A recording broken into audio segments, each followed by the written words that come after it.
Hi, we're Tally and Farrell from Bored of It, and today we're going to review Wingspan. And we've also brought in our expert bird chasers to help us collect some birds.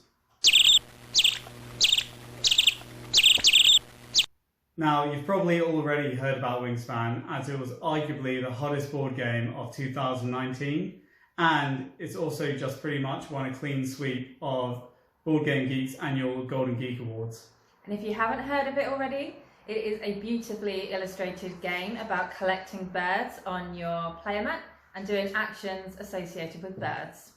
And in board game speak, what this means is that it's an engine building game driven by cards. The main goal of this game is to collect a variety of different birds onto your different habitats, and you've got forest, grasslands and wetlands. And the points in this game are called feathers. No, not you, feathers, not you.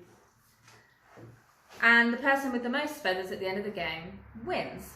And the way that you collect the points is by playing the birds themselves throughout the game with objective cards, by laying eggs, with end of round bonuses, and many more other ways. This is a super simple game that can be recommended for board game beginners and the whole family. But there's also enough strategy that advanced gamers won't get bored, which is perhaps one of the reasons why this game has become so popular. It also comes with a handy starter guide and a special deck for new players, which takes them through their first few turns, which is great if you're trying to entice family members or friends who aren't into board games to give it a go. On your turn, you'll take one of only 4 actions. See, super simple. Play a bird, gain food, lay eggs, or draw a bird card. We personally find the engine building of this game quite genius in the way that all of the actions link into each other, allowing you to create a well-balanced system.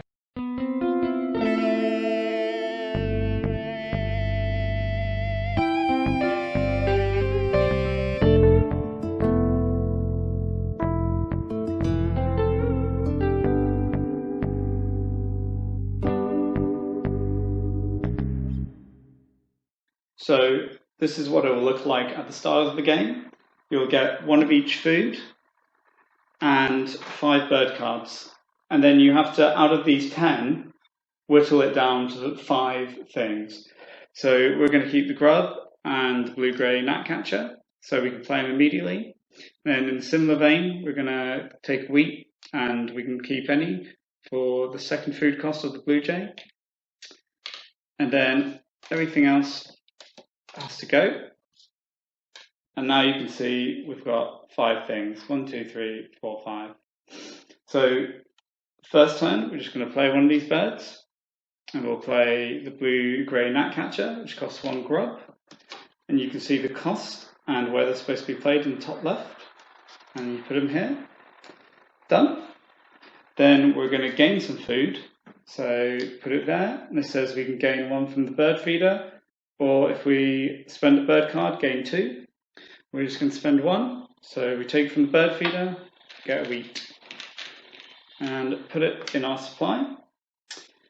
Then, third action, we're going to lay eggs. So pretty simple, just put it there, and then put the eggs on the bird. Done. Final action, also exceedingly simple, draw a card.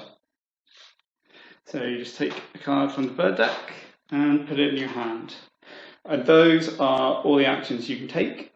As we just showed, when you take your turn, you put your action cube down. But where the game gets really interesting is with these brown piles on the birds. Because what will happen is you'll take your turn as normal, gaining food, but then if you have birds with brown powers, they will activate in order.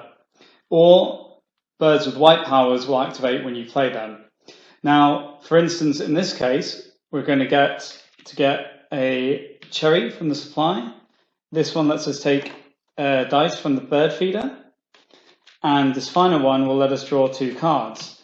Now, these bonus powers are what elevate the game from maybe a much more simple game into the Euro strategy game it is. Because you want to optimize your rows and get the most out of your birds while doing actions you'd otherwise already do. Now, when all this is over, your cube will move here, and then when you run out of cubes, the round is over. Then you'll lose one of those cubes and put it on the objective marker. So the game takes place over 4 rounds, and for each round you're going to get a randomized bonus tile, shown here. And these give players something to focus on during the round and an opportunity for extra feathers. And I also like them because they give new players something to focus on, a goal to aim for. But I do have to say that these bonus tiles are somewhat redundant. And because of the narrowness of the game, a lot of players will end up tying for first place, second place. And then what happens is you divide the points by the number of players and round down. And this becomes just painful to count up every game because every single objective is going to have players tying.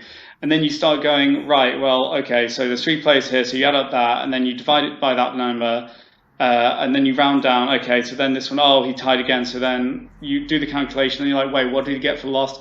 And it goes on and on. It's just painful. And what I mean by narrowness is that it's not an asymmetrical game, right? Everyone has an equal opportunity. Say if the objective is to get birds in your wetlands, everyone has an equal opportunity in this game to have the most birds in the wetlands. It's very difficult for a player to storm ahead and get that through good engine building. And then this means that everyone's going to tie. And it just makes the whole bonus points a bit superfluous. And we've found that players who go for first place all the time, but they mainly tie, versus players that don't bother at all, those players that are going for it will only get a very modest points advantage. So for players who like pure strategy, you should be aware of some amount of randomness in Wingspan, mainly coming from food and bird card availability.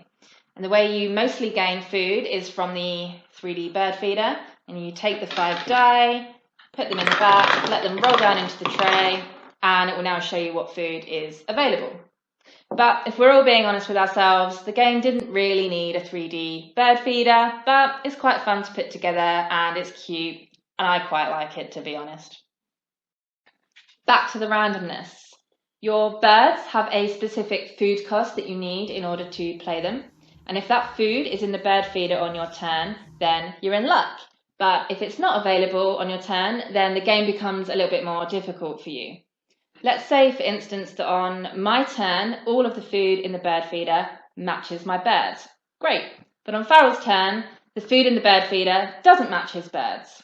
And then our ability to play a bird card then is down to the roll of the dice and the luck of the dice, and not just good and bad strategy on either of our parts.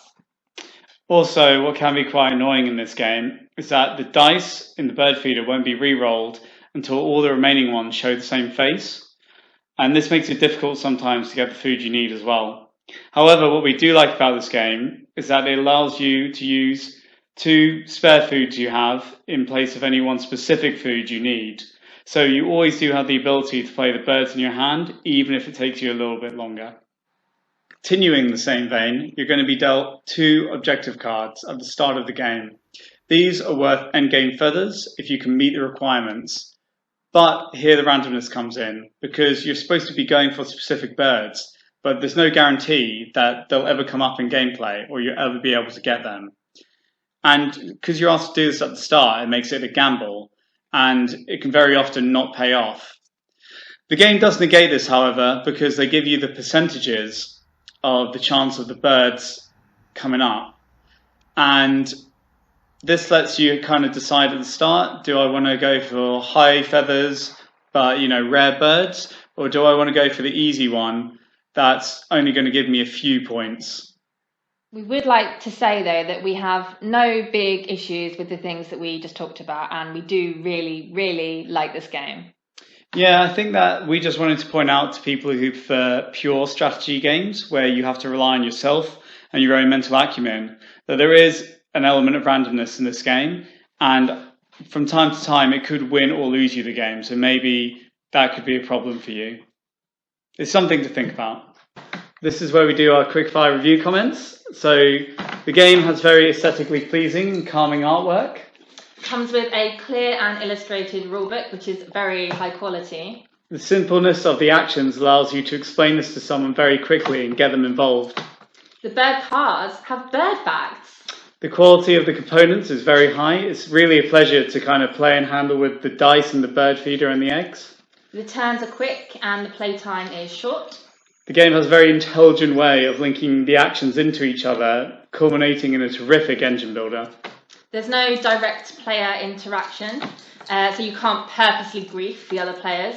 The only interaction really comes from the bird feeder and the bird cards, making it a nice, friendly game where you only focus on your own system.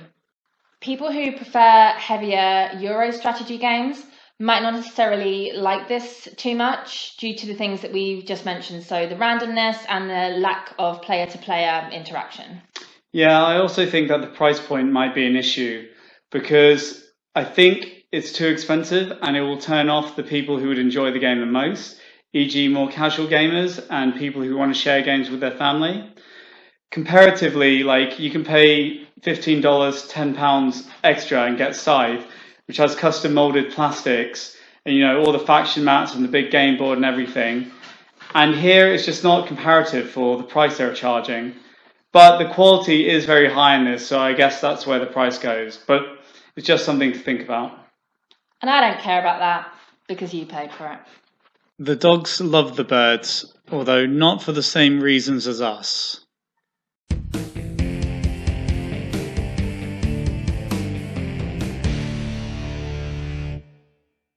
We'll just start by saying that we 100% recommend this game, particularly if you like more casual games or you're looking to share your hobby with family and friends.